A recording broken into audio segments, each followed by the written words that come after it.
So let's go one by one. Okay, so I have here, okay, so I have 8 boxes here, as you can see. I'll show you these boxes one by one. Word category, word pattern, word form, word meaning. Okay, and then word strength, word force, word sign, word function. Okay, so this is my understanding. uh, my understanding is that if you understand these 8 boxes, it will be a good start or restart to your learning Arabic. Okay, so let's go. Now, usually when you learn Arabic grammar, okay, they will start with أنواع الكلمة ثلاث الاسم الفعل الحرف. And then they go on and on and on. So that's the traditional learning, okay? But then I realized when I teach more, I realized that what is missing from traditional learning is that not maybe some traditional teachers would try to connect, but what I'm trying to say is that in books or stuff like that, they usually don't connect things. Okay, so what I've done is that I connect this all these 8 elements together. If you can see the colors here in category, you have 3 colors, right? So in every element, there are some things that you should know about the three types of words. Okay, so let's begin for the category. Okay, without further ado, category. Now, the only thing that you need, the first thing that you need to know is when we talk about category, there are 3 types. The first one is particle, okay, and the second one is verb, and the third one is noun. Now, there is a reason why we need to know that there are 3. Okay, there are a few reasons. Okay, now one reason is because you have to know what it means first, the definition. It's all about meaning. It's all about meaning. You know, it's not all about meaning, but the first primary thing element that you need to understand is that in Arabic, when you define this word type, it's all about meaning. So when you go to particle, for example, a particle has no meaning or no complete meaning except when it is connected to verb or noun. Let's go to the definitions first and then we go to the examples. Okay, so when you go to the verb, a verb has complete meaning. You see the word meaning again? And it's related to time. Easy, right? You just have to know that only. You don't have to, like, you know, in traditional classes, you have to like, which is good actually. You have to memorize and stuff like that if you like it. Okay, and then the third one is the noun. It has a complete meaning in itself, but it is not related to time.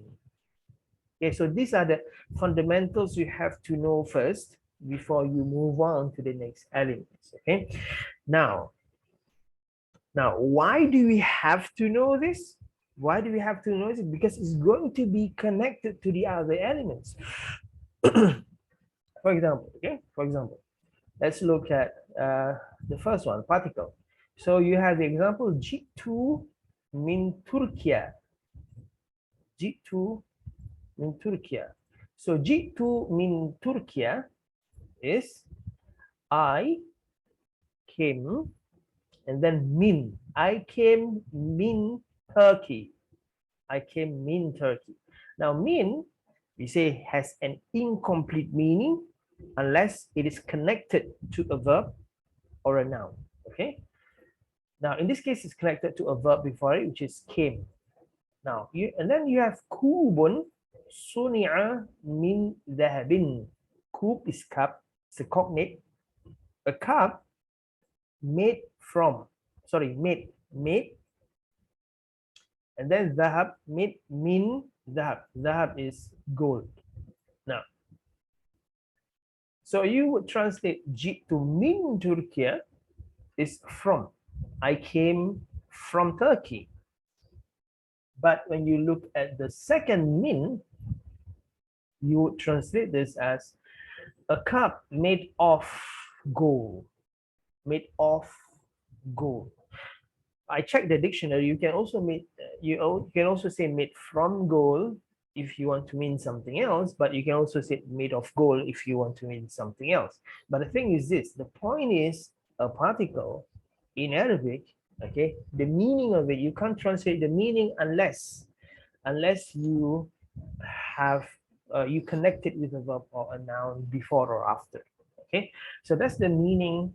Let's say the example for a particle. Okay, so now the other reason why you need to know this is because a particle has no pattern. A particle has no pattern. That is very important because you are going to connect it to the second element. Okay, now back to the first one. Okay, you have a verb then. A verb. A verb is a mother word. Mother and father. Particle is a father word. I leave that out for next time maybe. So we'll just stick to the definition. It has a complete meaning and related to time, past, present, and command. You can also say command is future because when you use a command tense, you are asking someone to do something which is in the future because the action is not happening now or in the past. So examples of that is daraba, yadribu, idrib. This is a common example. And then you have also another example there, which is talaba, yatlubu, utlub.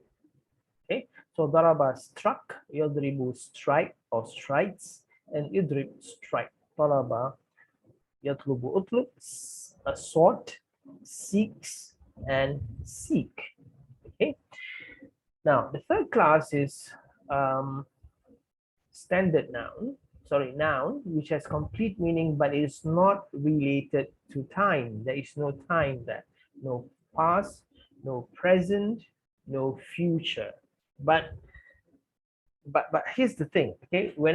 Because we are just going to the elements, we just take the general definition. There would be exceptions to this actually, because sometimes a noun can contain time, but you don't need to know it at the beginning. For those of you who have gone through my classes, you would know that sometimes nouns have time in them.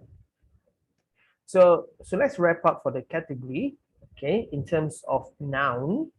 Okay, in terms of noun, for the category part, you have to understand this. Nouns are of two.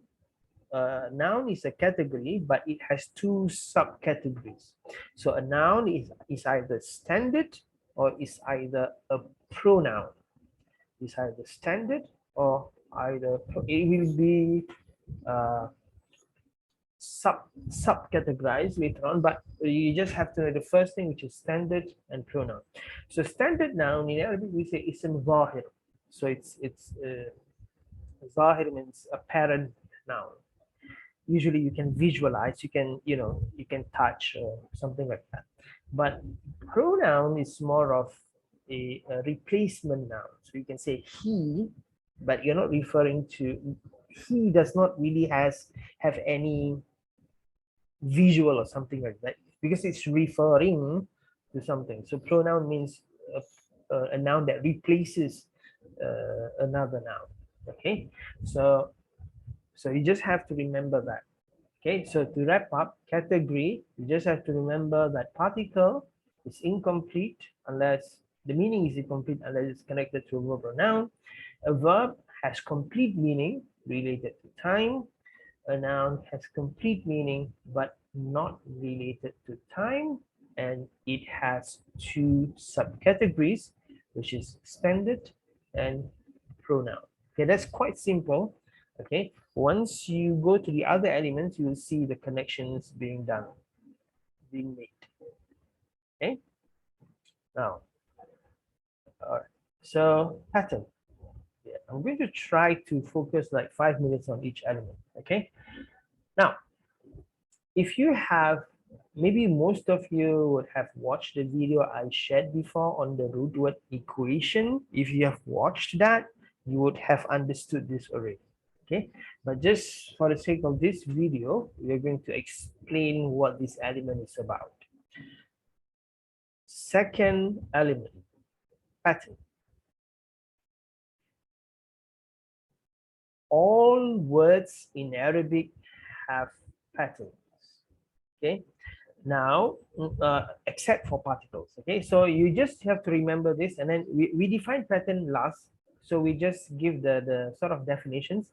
All particles have no patterns, which means they don't have the 3 root letters. Okay, all verbs have patterns, and there are 50 patterns. I'm going to show you those 50 patterns later on. And all nouns have patterns. Okay, this one is a bit tricky, but just play with it. Just take it like in general first. All nouns have patterns, about 100 to 150 patterns. Why? Because in Arabic, if a noun is Arabic, then it is derived from a verb. Okay, it is derived from a verb. Some nouns seems to be Arabic, but sometimes they are taken from other languages. Therefore, they may not be derived from a verb. But when a noun is Arabic, it is derived from the verb.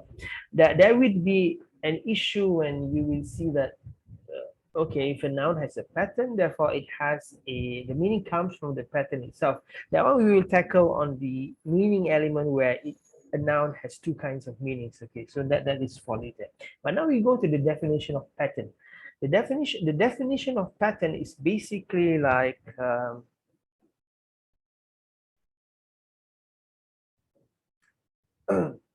this is not easy to explain, but I'll just try. Okay, so a word sometimes have a rhyming or a cadence as a sound to it.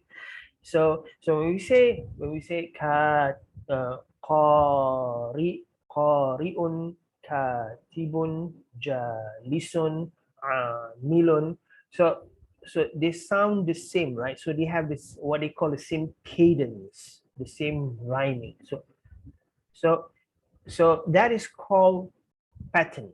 Okay, to break down a pattern is basically like this. You have the root letters, like 3 root letters at the center, and then you have affixes, prefix at the front, suffix at the back, and in Arabic you have infix like shadda or alif or waw or whatever in the center. So that is the structure of a pattern-based Arabic word. Okay, so when you have a pattern, so words in Arabic are grouped based on their patterns. When they have the same pattern, they have sort of the same, what I call later on, form number, and then same connotation. Okay, we will give examples later on. Okay, now if you have watched, let me just show you something here. If you have watched the video before this, okay, I explained pattern in this video. I said R plus A is equal to meaning. From the roots plus affixes, you have the meaning. Okay, just briefly here, you see the roots is Ain, Lam, Mim, which means make. Okay, so those are the roots. The affixes, the prefix mu, okay, is one who, so mu e, one who, and then the tun is the feminine sign, sorry, feminine indication. So and then the shadda, which is an infix, means make. So it becomes one who makes others know, is the meaning of muallima. So the sentence, which is one, the phrase which is one who makes others know, is the meaning that is derived from the roots and the affixes of a word. That is what we call core meaning. But the thing is when you look at books and how books are translated, or even how words are translated verbally, Arabs or those who speak Arabic do not translate muallim or muallimatun as one who makes others. No, they just say teacher, right? But then when you look at the word, the roots, it doesn't contain anything that pertains to the meaning of teach. Okay, so what we say is that the teacher as a meaning to muallim is a common meaning. It's based on common usage. They want to simplify the meaning of muallim. They give uh, a meaning which is not a literal meaning, but more of a common meaning from the common usage. So you have to differentiate those two things. Okay, so when you see a noun is because a noun is usually derived from a verb, therefore it has a core literal meaning because of the roots and the affixes, but it can also have a common meaning.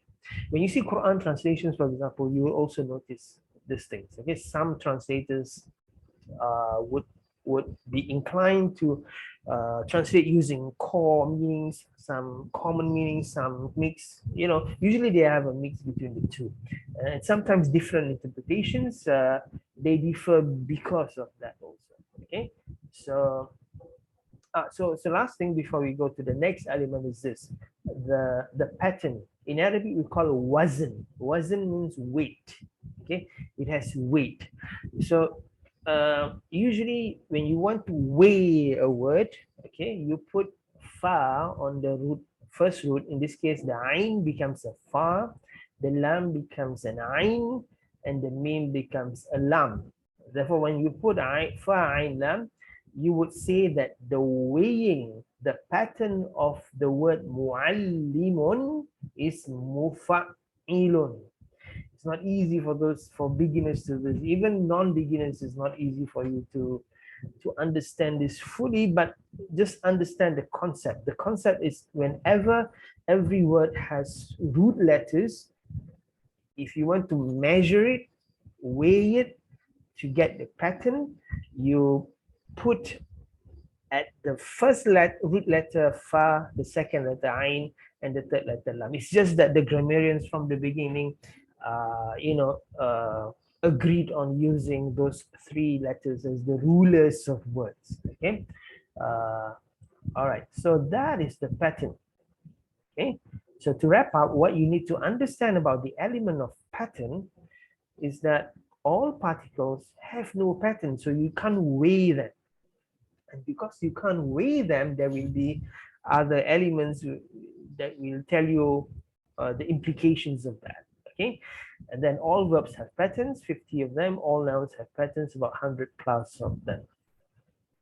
Okay, now this is a very important element, because of this element, I started to teach the root word method actually because of this element actually.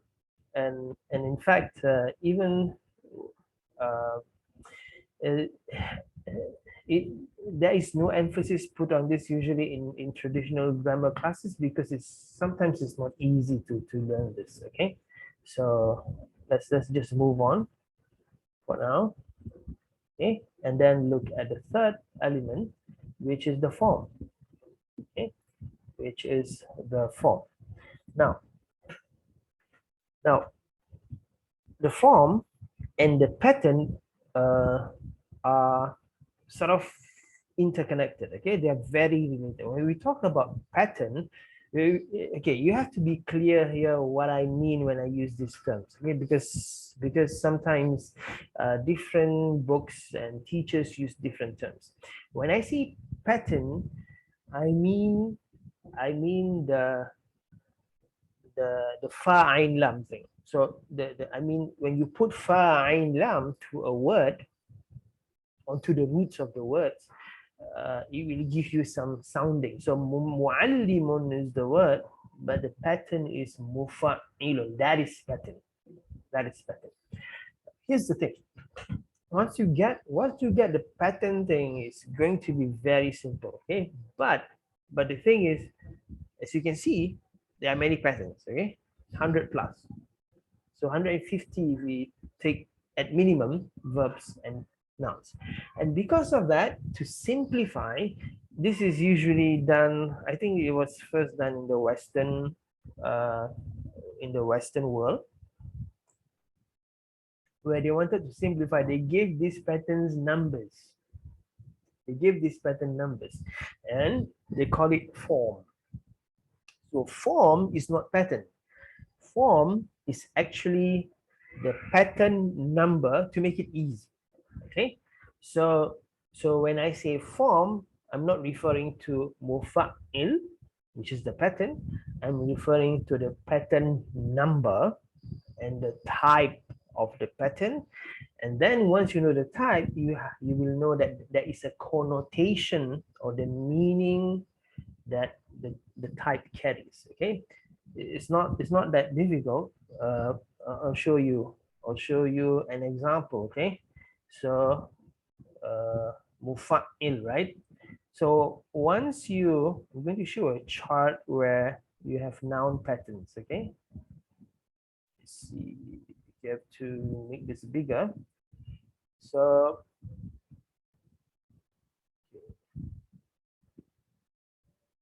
see. Okay, so as you can see here, the pattern mufa'il is here. See this? So you have to make this big. So if you can follow my cursor, so this is the pattern mufa'il. So it has a number. You look at the form number at the right side. So form number 2. So form number 2, mufa'il. So that is the form number. So, but form also has type, and the type is active noun. Active noun. Okay, you can also know it's active because of mu'i. And then the third thing is the connotation, like er at the back, or one who. That's why we say one who make others know. And if you want to use a common meaning, it becomes teacher. So the er is the connotation. So every pattern has a form number, has a type, has a connotation.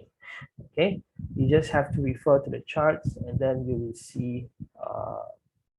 So let's say the most common one, which is the first one. Let's say is what, daraba or fa'ala, which is the most, like 3 root letters, no affixes. That will be form number 1. Okay, and the type, what's the type? The type is past. The type is past. And then the connotation is in the past, so you add ed or something like that. But the verb, as for the verb, you have another element, sub element, which is whether it's active or passive. Okay, whether it's active or passive. Let's go back to the box. Okay,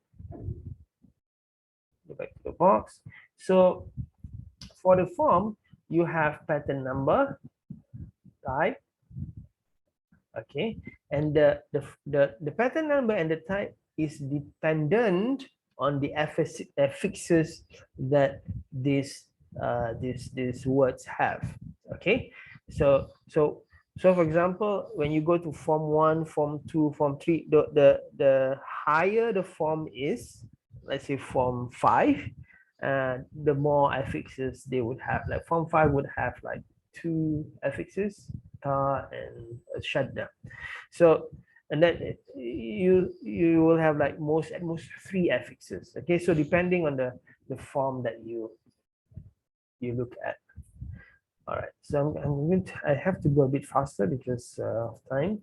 So now verbs, to wrap up, verbs have 10 forms depending on the affixes, and then 5 types. Okay, this is what you need to understand at the start. So 5 types, what is meant by 5 types here is this. Past would have 2 voices, active and passive. Active is like he ran, or he strikes, he hits, he strikes, or he struck. And then passive would be he was struck. So that's the meaning. So, and then present would also have active and passive.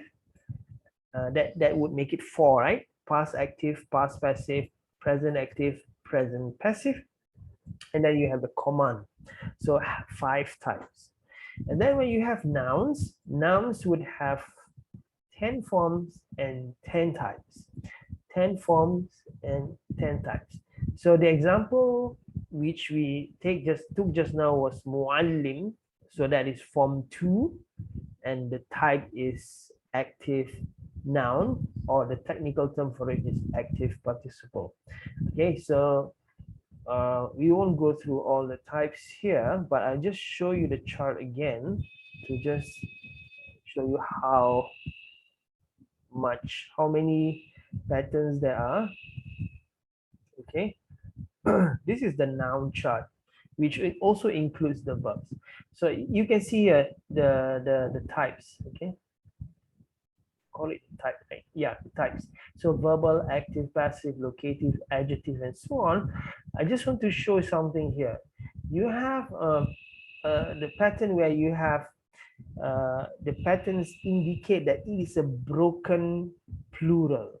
Okay, it has like 50 plus patterns. Okay, quite a lot here. Okay, like af'al. Whenever you see a word that sounds like af'al, it's a broken. I'll explain what broken plural is. For now, you just understand it as plural. So af'al, so like ansar, supporters, right? Muhajirin and ansar. Afa'il, like asabi', fingers, and so on. So all these patterns are broken plural patterns. You don't have to memorize this. This is just like a dictionary. So it's just for you to refer to. So this is where you see the patterns organized based on their forms, 1 to 10. But I have also a chart where the patterns are organized based on alphabetical order. So you just look at find the pattern based on their alphabetical order and then see what form they are, and so on. Okay, so let's go to the next one. Okay, next one is a bit more interesting. Okay, meaning. So a word has category, a word has pattern, a word has form. The fourth one, a word has meaning. So the core meaning of a word is based on the pattern and the form. The pattern means what? The roots and the affixes, and the form means what? The form means the form number and the type and the connotation of the pattern. So that's why I say category plus pattern plus form is equal to meaning. So like muallimun or muallimatun, the core meaning is one who makes others know. But then if you translate it as teacher, that is what we call the common meaning, because the common meaning is based on a common usage. Okay, so let's try to do some practice here. You can type in the chat box. Okay, so okay, talib, this, just try to guess. Okay, even if you don't know talib, you can understand from what I have presented, and some of you have gone through this. So talib, the core meaning of talib, is it student or seeker? Can you type in the chat box? Seeker, right? So you can know the difference, right? And therefore student is the common meaning ascribed to talib. You know why? Why? Can someone explain why? Why is a student a common meaning ascribed to talib?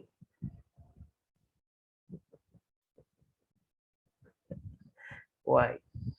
Because what? You can also answer verbally if you want. Because the because the dictionary says so. Okay, never mind. We'll answer that at the end. Okay, at the end of this element. Now let's go to the next one. Kitab. What is the common meaning of kitab? Book, right? Common meaning, and therefore the core meaning of kitab is a writing. Okay, let's go to the next one. I think I have to. Oops. Okay, let's go to the next one. Hafiz. What is the core meaning of Hafiz? Core meaning. protector, right? Because hafiz from hifz means protect. And then it becomes like hafiz means memorizer. Now here's quite one interesting thing. If you see, now I'm going to answer my question just now, okay? To explain this. Talib, the core meaning of talib is seeker, because talaba means seek. The common meaning of talib is student, because talaba does not mean study. You see that? Darasa is study. So daris is a student. Daris is not a seeker. Okay? But the thing is this, the thing is student is related to talib, because a seeker, a student seeks. Right? So student is really not that far from seeker in terms of meaning. Now, in terms of book, kitab, the common meaning of kitab is book. But the core meaning of kitab is writing, because kataba means write. But kataba does not mean book. But since a book is about writing, there is written stuff, therefore the meaning does not really go far. Okay? But the thing for hafiz, hafiz means protect. Hafidha, yahfazu, ihfaz means protect. Now, the common meaning, which is hafidha, memorizer, even though we can say that when you memorize something, you protect something, okay? It's not really direct. It's not really direct as the directness of student and seeker or writing in book, because these two things are two different things altogether. And since you can make connections between any two different things, you can just say that memorizing is protecting. But the thing is, hifz does not even contain the the meaning of memorization. Okay. Okay. Makes sense. Salat, hajat, hifzul iman. I'm not sure what you mean, but as long as you understand, then this will mean a lot. Okay, because usually when I teach grammar and stuff like that, when I go into this fourth element, you know, this becomes more interesting because it goes deeper. But sometimes it becomes subjective. But this one is not subjective. This is very objective. Okay. Now fiqh. Which one is the core meaning of fiqh?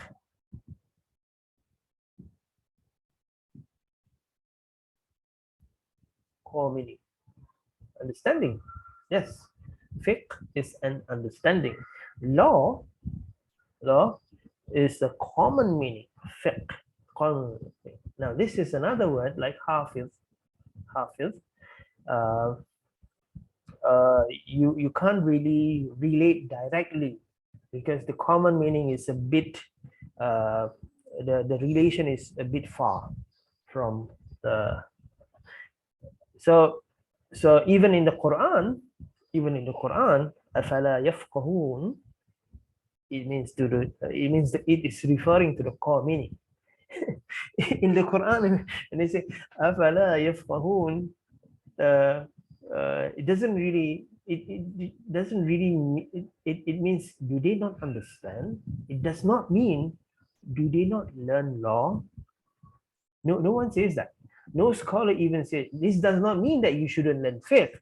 What I'm trying to say here is that when you go to the roots, the original meanings of things, you will understand things deeper.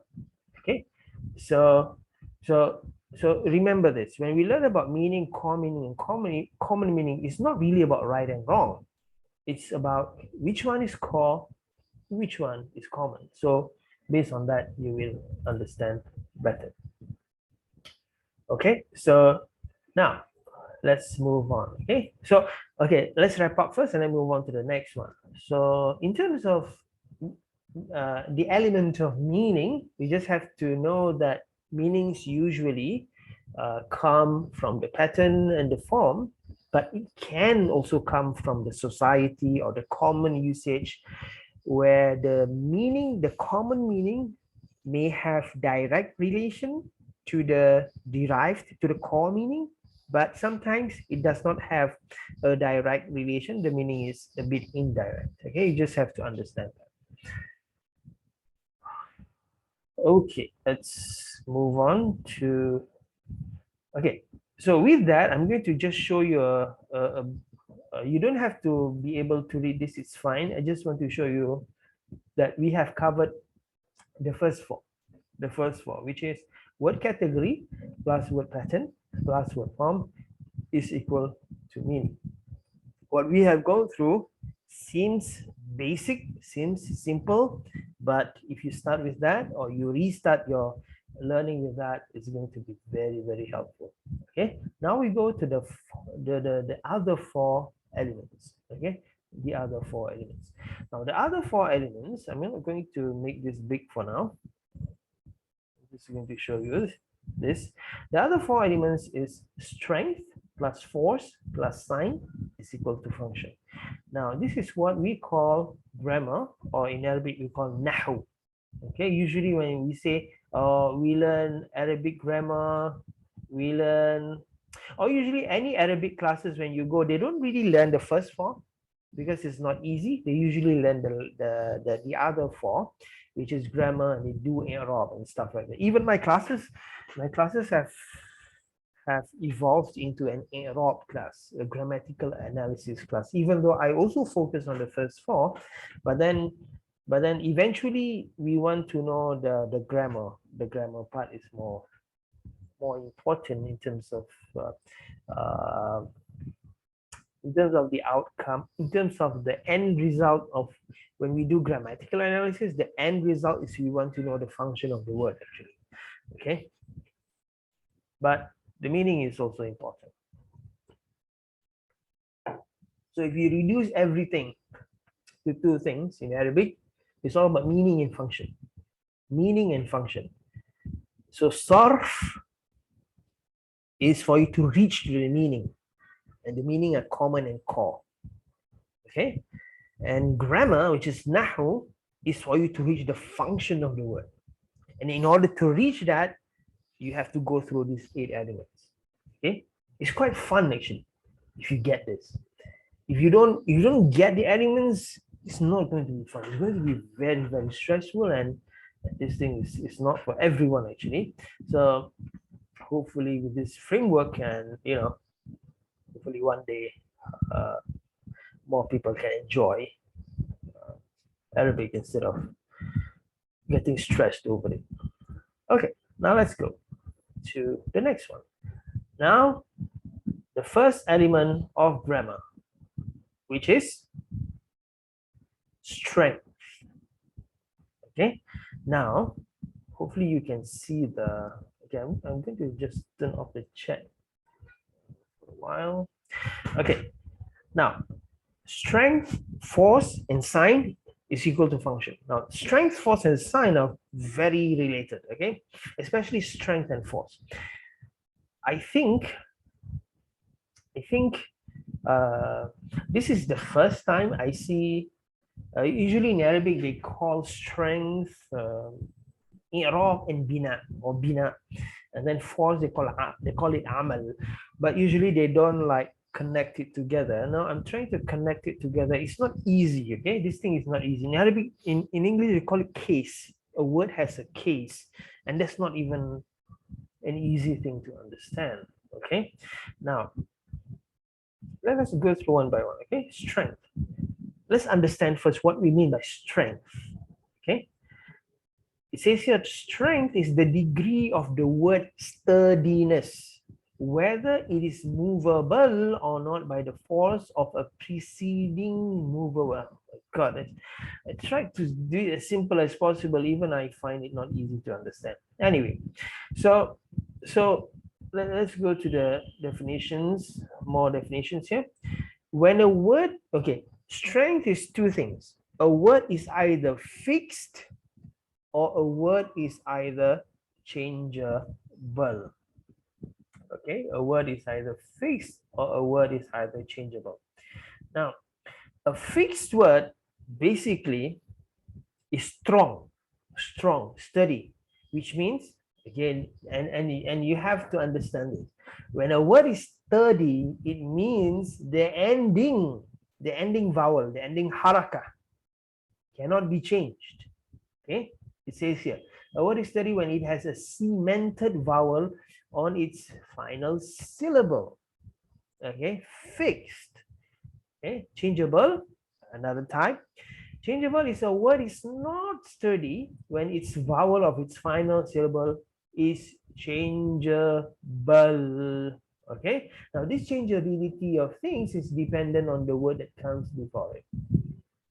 Now let's see, all particles are fixed. Okay, I'm going to give examples. Okay, so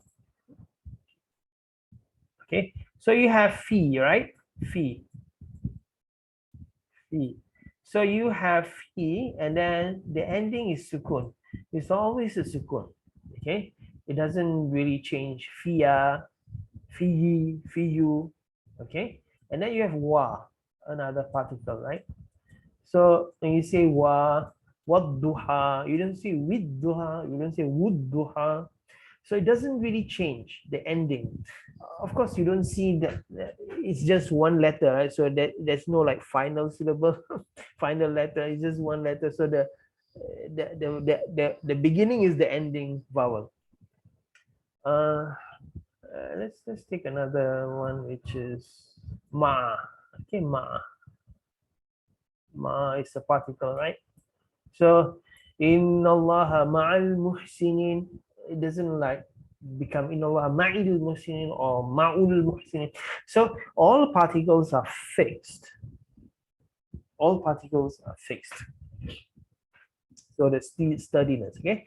Now all nouns are changeable. Don't go to the exception for now.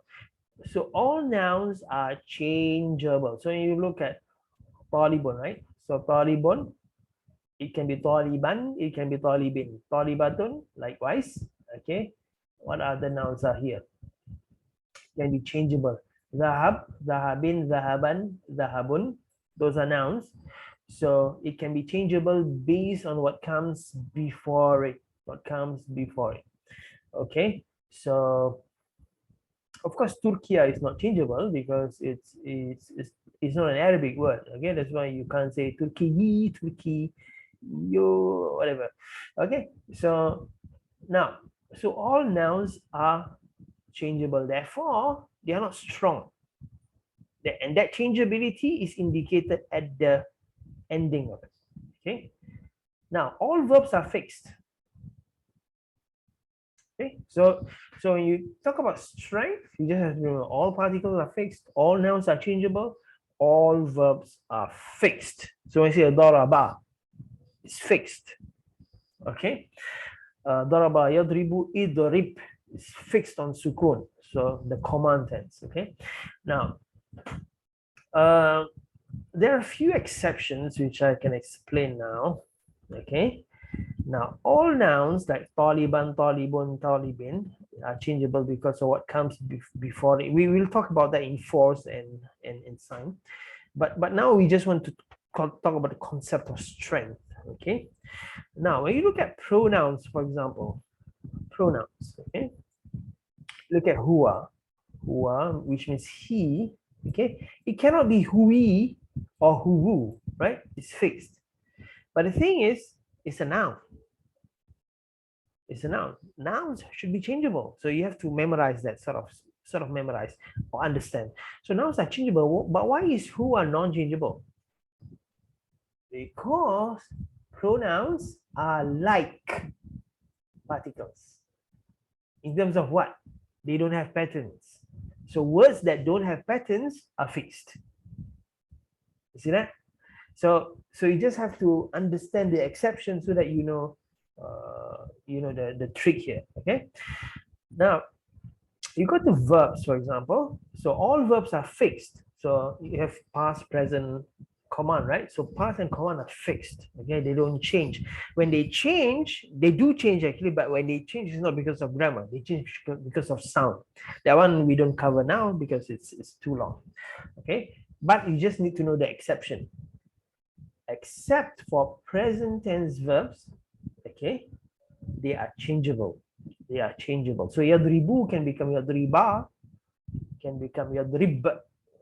Okay, you just understand that they can become changeable. Just now when we talk about all nouns are changeable, okay, but the pronouns are not, because the pronouns are like particles. Here all verbs are fixed, but the present tense are not, because the present tense in Arabic, they are like nouns. Okay, this one is not easy to understand, but you just, for now, you just know that present tense actually are like nouns. The easiest way to look at this is like this. When you want to say muallim means one who teaches, right? The present tense for muallimun is this, yuallim. Looks the same, right? Kinds of look like the same. So yuallimu is what is the present tense. It looks like a noun. So therefore, a present tense resembles a noun. Therefore, it takes on the strength element, so it becomes changeable. Okay, and if you look at the past tense of yu'allimu, is allama. Allama. Allama doesn't really look like a noun. Therefore, it stays fixed. Past tense. Okay. All right. So that is strength. Okay. Now,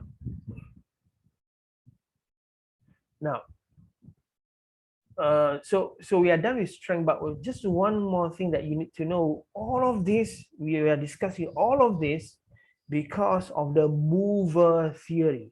Mover theory. When we talk about strength, okay, the ending of a word, okay, is influenced by the word that comes before it, which can have an effect on that word that comes after it. Okay, so the, let's say, preceding word and succeeding word. Okay, so the preceding word A, would have an influence on word B, but when word B, its strength is fixed, then word A does not have any influence. Therefore, the sign ending would not change.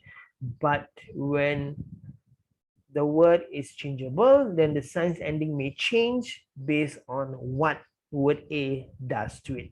That is the next topic, or the next element, which is force. Okay, I'm not sure whether you all can, some of you, I hope you can follow. Okay, so when you go to force, for example, okay, the meaning of force is the power to move a succeeding word.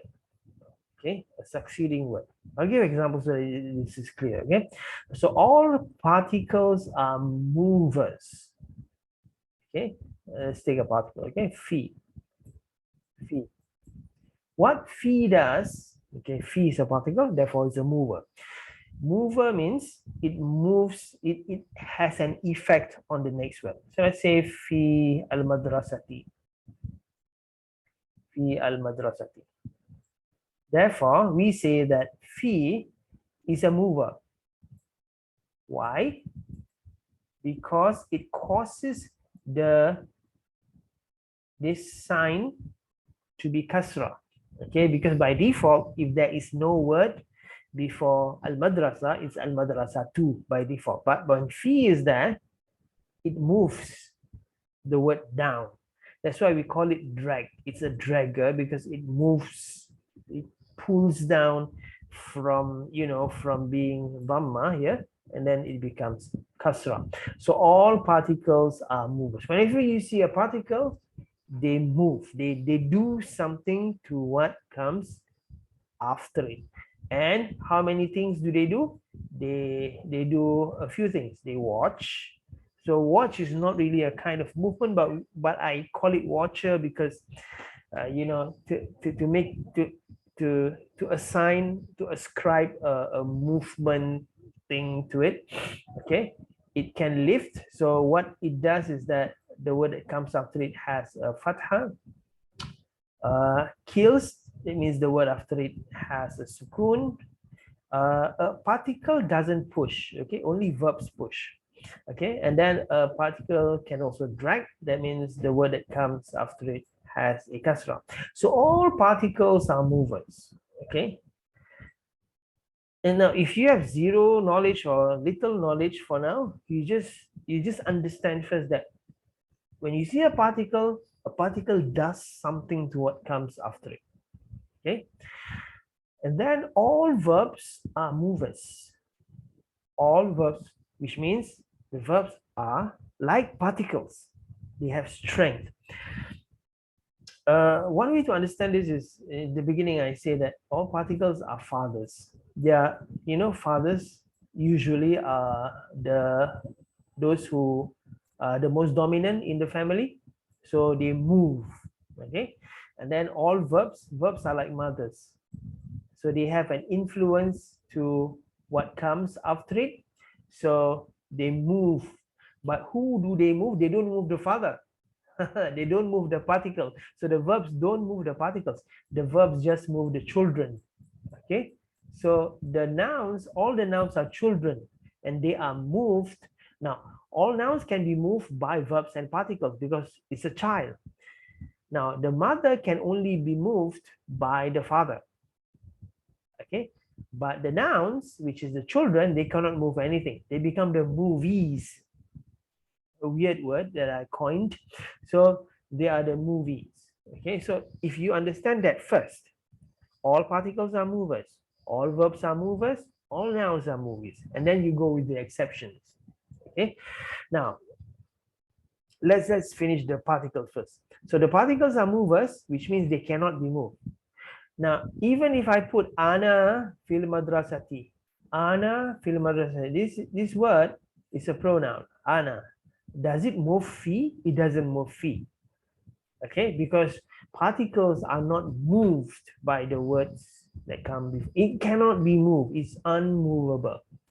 Okay, but verbs are movers. All verbs are movers, except for the present tense.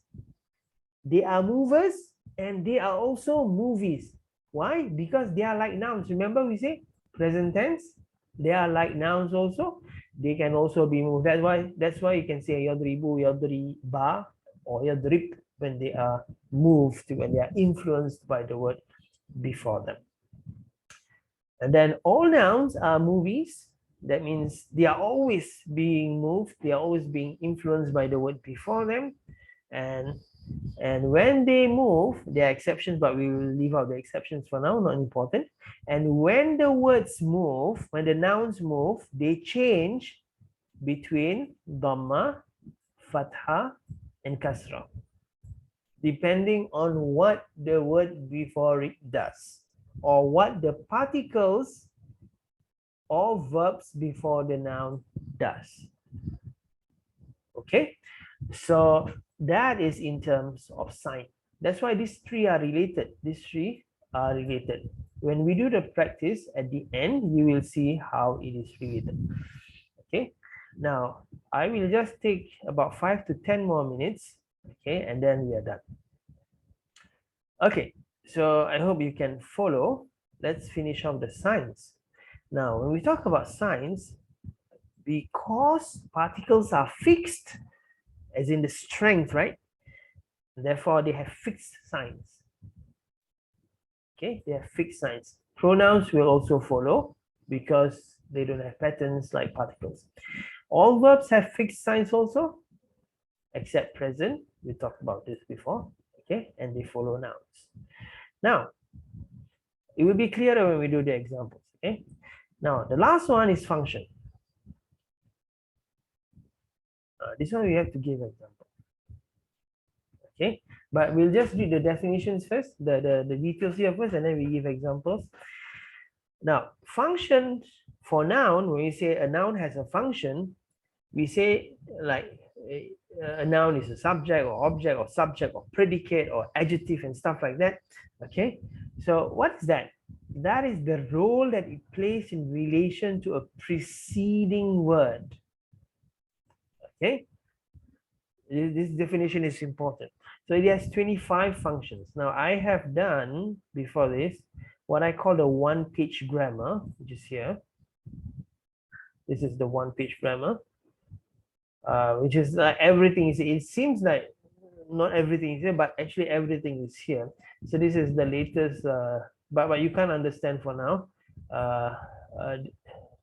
If you look at here, SOV, subject of verb, but you can't really understand. This is just to show off lah. I just want to show off to you a diagram that I did. So nouns have 25 functions. Okay, like verb, subject, not inclusive of verb. So subject, object, subject, predicate, and so on. A particle has 70 functions. You don't have to memorize because also you have a list here. Okay, these are the functions based on Corpus Quran. So I have listed down all the 70 functions of a particle. Okay, now the difference is this: the function of a noun is based on the preceding word. The function of a particle is based on the succeeding word. I'll give you an example after this. Okay, so when you have, hang on. Okay, so I'm giving you an example. So all right, let me just choose. Okay, so, all right, so Muhammadun, so daraba,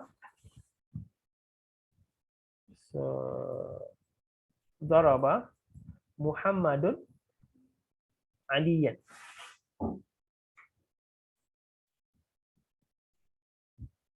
Okay, so the function of a verb is always a verb. As you can see, I don't write the function of a verb because the function of a verb is always a verb. But the function of noun, it can be a subject in this case. Okay, why is this Muhammad a subject? Why is this Muhammad a subject? Because of the preceding word. See that? Preceding word. Okay, we say this verb moves the subject. Okay, remember the force that we talk about? In this case, we say this verb is a pusher. You know why we call it a pusher? Because the sign of the word Muhammad is Dhamma. Okay, Dhamma is like a front sign. In Malay, we say baris depan. So I say push. So daraba as a verb, push Muhammad. So if you want to apply the elements here, let me just change the color here. Okay, the elements. Okay, so the element here is the force. Here is the force. Okay, the strength of the word is fixed. Daraba is fixed. That's the strength of the word. Strength, and it's also the sign. The sign is fatha. But in terms of the strength of this word, it's changeable. It's changeable, and the sign is this one. This is a sign which is Dhamma, and then the force is basically the push force here. So you have to understand like everything in tandem here. So what's the sign? What's the force? What's the strength of the word? So and then Aliyan, for Aliyan, the sign of the word is fatha. Okay, the force of the word is that the verb here, it lifts, it moves. So Aliyan has a fatha, not because of Muhammad, not because of the preceding word Muhammad, but the preceding, which is the verb itself, and therefore it is moved by the verb itself. We say the verb lifts Aliyan, and then what else? The sign is fatha. Okay, so this is quite really like basic stuff. Okay, we can't go into, okay, let's explain this one last thing here. So when we say something like daraba Muhammadun Aliyan wa, okay, so let's say Muhammad here is a gangster. He beat up two people. So Aliyan wa Zaidan, Zaid also was beaten up. Okay, now look at the particle here. Now, the particle here, which is wa, the function of wa is conjunction. We say a particle of conjunction. Okay, why is it conjunction? Just now, Aliyan, Muhammadun, and Aliyan. Why is it subject and object? Because of the preceding word, and in this case, the preceding verb. Therefore, we call it the subject of verb and the object of verb. But when you go to particle, okay, the function is based on the succeeding word. Okay, the succeeding word. So what wa does is it joins the succeeding word to the preceding word, which is Ali. And therefore we say the function of wa is it conjoins the succeeding word. Okay, and that's why when you have la, for example, you say it's a particle of negation because it negates the verb after it. So that's how we sort of say that the function of a noun is based on what comes before. The function of a particle is based on what comes after. Okay, I just realized this today actually. So I didn't even share with my current students, but this is just what I found out today actually. So this is the new stuff. Okay, so we are done with explaining all the four elements. So we are done with that. So we'll just end with a very simple one practice, and then we are done. Okay, let's go to this simple practice. Okay, as you can see here, okay, you can hang on. Okay, now we won't do all. We'll just do some, and then we're done. Okay. Hang on, I'm just positioning some stuff here.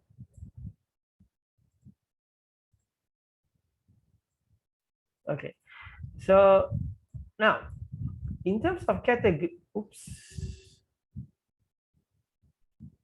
what happened? Wait,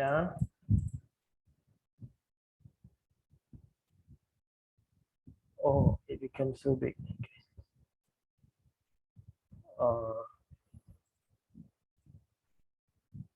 Okay.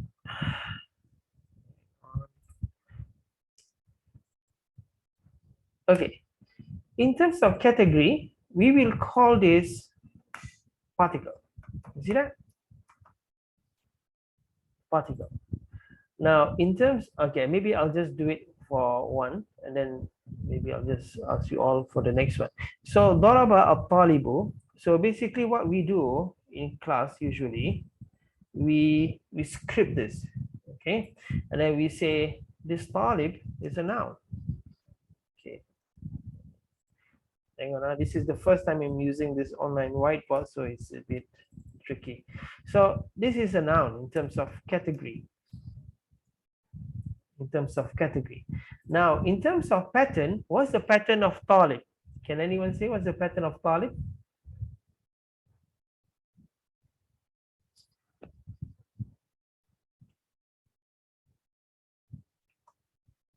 It's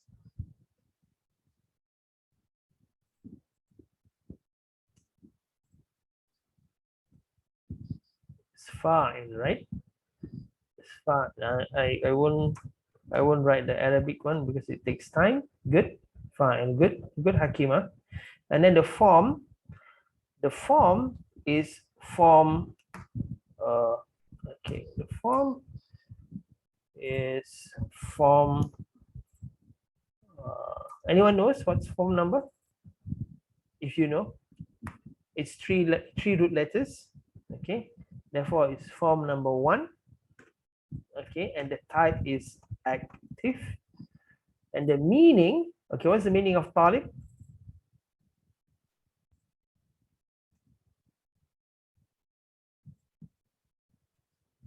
So the student, right? Okay, the seeker or student. So depending on which meaning you want to give, it becomes the student or the seeker. Okay. Now, can you see that what we just did? What we just did is we fill up all the 4 boxes. Okay, just based on what we know and based on the charts and tables that we have. And if you don't know, then we refer to the dictionary. And for the patterns, we refer to the chart and so on. Okay, let me just, see that? So what we are doing actually when we do this is actually we do i'rab or grammatical analysis based on just filling in the boxes. Okay. So what about the strength? Is it fixed or changeable? Aptali?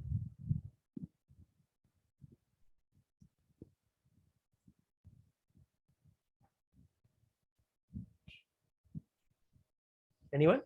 Changeable, right? So we write this as changeable. And then what about the force? What about the force?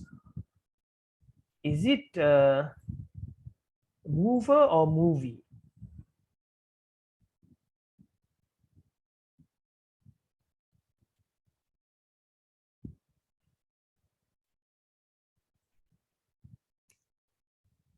It's a movie, right? Because it's a noun. Because it's a noun, therefore it's a movie. Movie. But of course, you don't say movie. We just say it's pushed. Okay, it's pushed. And the sign, what's the sign?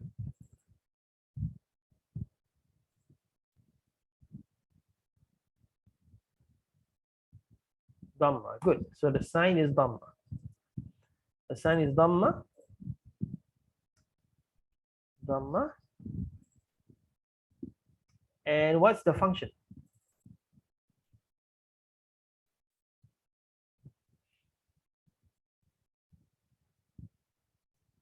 Daraba is a verb. And at-talibu becomes what?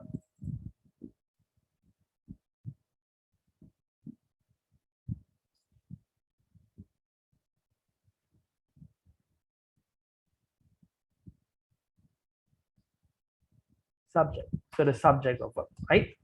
Nice. Okay. So once you do this, is going to be okay. I'm going to do this fast. Okay.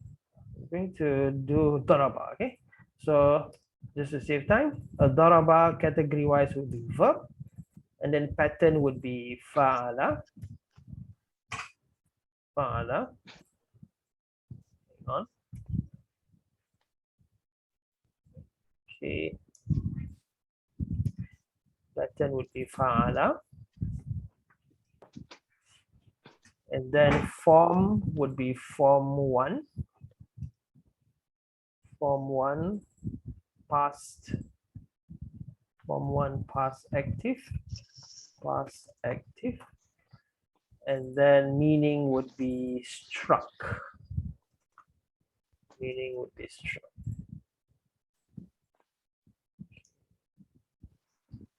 So meaning would be struck. So once I do that, then we go to strength. So strength would be fixed or changeable? Anyone? You can also say it to save time.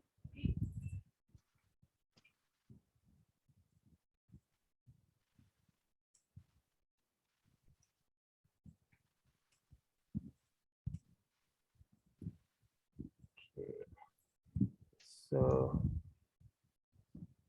it's fixed actually because all verbs are fixed. All verbs are fixed. And then the force is okay. It's okay. I think you know the answer. It's just that. Yeah.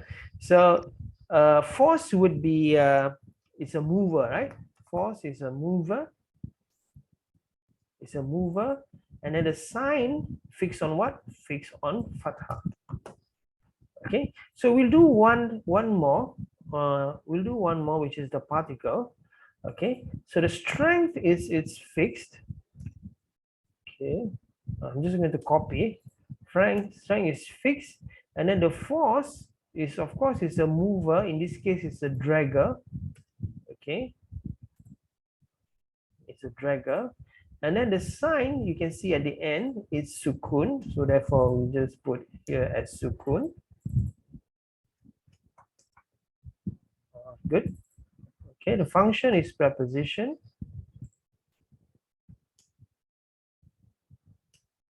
Preposition. Okay, nice. And then when you go up, the pattern, there's no pattern. Therefore, we just put an X as a pattern. Oops.